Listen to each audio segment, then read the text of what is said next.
Alright folks, welcome back. This is Charles Thomas again here at JTech Institute. Today I'm coming to you live from my shop here at Chrysler Jeep Dodge Arlington. And behind me I got this 2014 Dodge Dart. It's got the 2.4 multi-air engine in it. And I know for a fact that the multi-airs are a little bit funny. They don't have a intake camshaft. It's actually all oil pressure actuated on the intake side.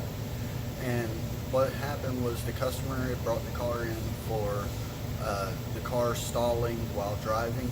So what we're going to do is we're just going to sit down and we're going to do a basic multi-point on it, do a PMI. So we're going to get started, and the first thing I'm going to do is I'm going to check the oil, because I know for a fact that the oil on these are multi-airs are allowed to burn up to 2 quarts in between oil changes, which will set codes if you get to the 2-quart mark, but or it'll shut off in this, like in this case. So what we're going to do is I'm going to set you right here for a minute, and what we're going to do is we're just going to pull our dipstick, and as you can see here, I have no oil. I have very, very little on the tip of the dipstick right there. Okay, so what I'm going to do is I'm going to recommend the oil change for the customer. Now while I'm waiting on the approval for this, I'm going to go ahead and check the rest of my fluids. Okay.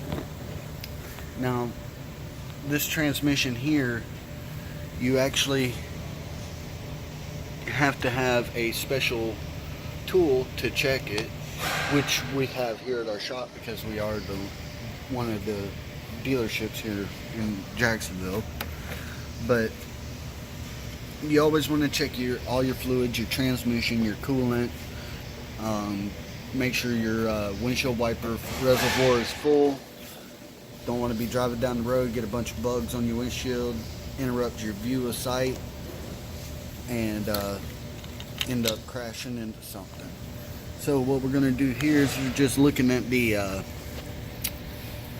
looking down inside here real quick, checking our coolant reservoir.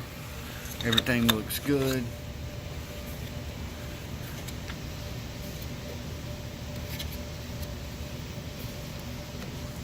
Now we're just going to come over here.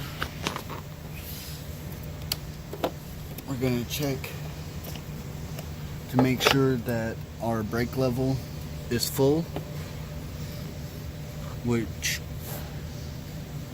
let me grab my flashlight so we can see through the reservoir.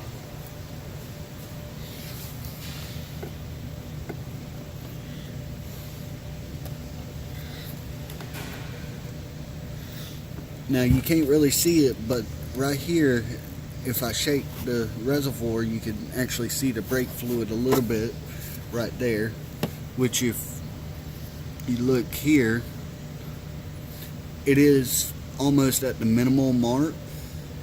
So what that tells me is I need to go around and check my brakes. And as you can see here, our pads are kind of low. So another thing that I'm going to recommend is front pads, resurfaced rotors. We're going to check our rear pads here.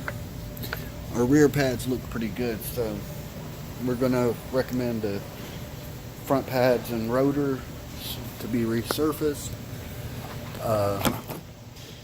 Something good to remember is that on your gas engine vehicles like the one behind me here, you actually wear out the front brakes faster than you do the rear brakes, so you'll end up changing them more often than you do the rear brakes.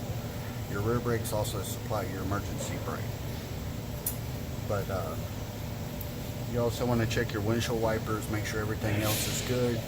So I'm gonna get off of here, I'm gonna do my oil change real quick, and y'all have a good day.